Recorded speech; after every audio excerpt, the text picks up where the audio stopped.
I thought it might be good to make a video. So many things has happened, or had happened, and it's just annoying. I don't even know where to start. But let's get started with a few topics. The first one is friendship.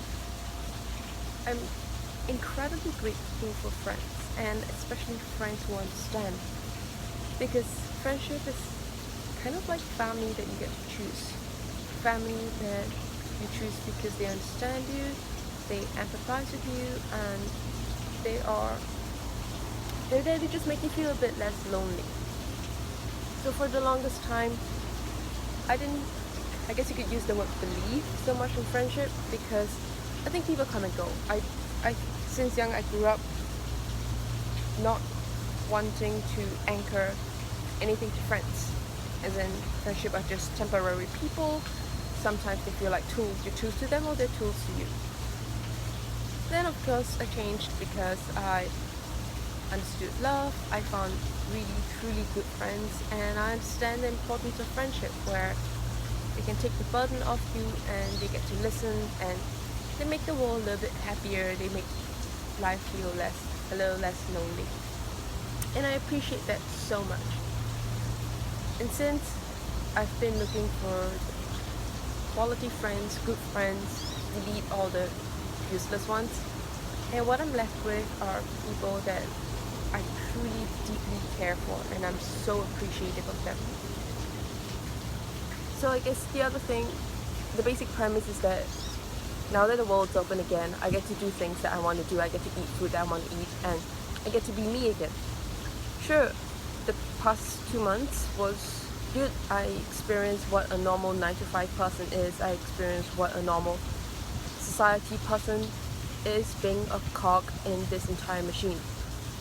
And I get why people like that. I get why people enjoy just being a cog in the machine and not contributing that significantly, but in a very mundane, normal way, which is completely fine. And yeah, I get why people like that. It can be addictive. But I realize, well, that's fun. I don't want to do that. I don't want to enjoy that. I don't want to be addicted to that, because that's just not me.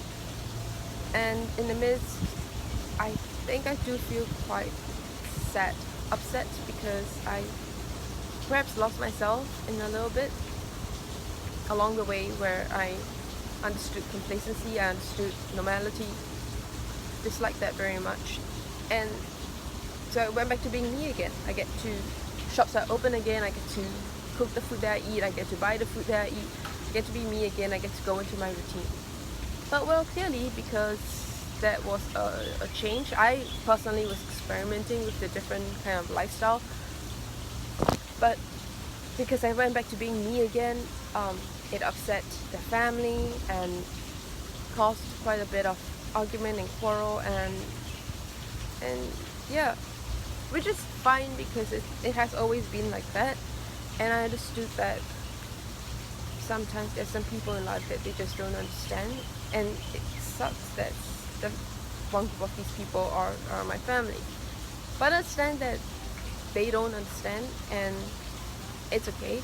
I mean, for the longest time, I stopped caring about if people understand or not. I just go through my life. If you want to relate to me, just relate. If you want me to change because you can't relate to me, that's not going to happen, and that's just not going to happen. So I guess, yeah, they can't relate to me, I can't relate to them. I'm just so much happier being me again. And true, sometimes it feels lonely, but it's the loneliness that I have learned to be okay with it, because I grew up understanding it. Which, sometimes makes me wonder if I'm weird, but no. A lot of heroes are just lonely people, because people just can't understand. So I've been reading a lot on like the history books, watching a lot of documentaries, just understanding how these people are like. I mean, then again, I'm reading and watching stuff on revolutionary leaders, and then I feel quite sad about myself, because I don't think I can be a revolutionary leader because I'm way past the prime years. Everyone started off their routine or like their journey as teens, and then they changed the world, they ruled the world, they caused a lot of trouble, so they did a lot of good, but they started in the teens. Well, I'm clearly not in the teens anymore, so it's okay. I'll just do things the way I'm comfortable and in my pace of life and not compare. But just to understand that, hey, there are people like that out there too, and that it's okay. So I'm learning to be okay. I'm learning to take a step at a time. And above all, I'm very grateful for friends. And may the universe guide me to where I want to be.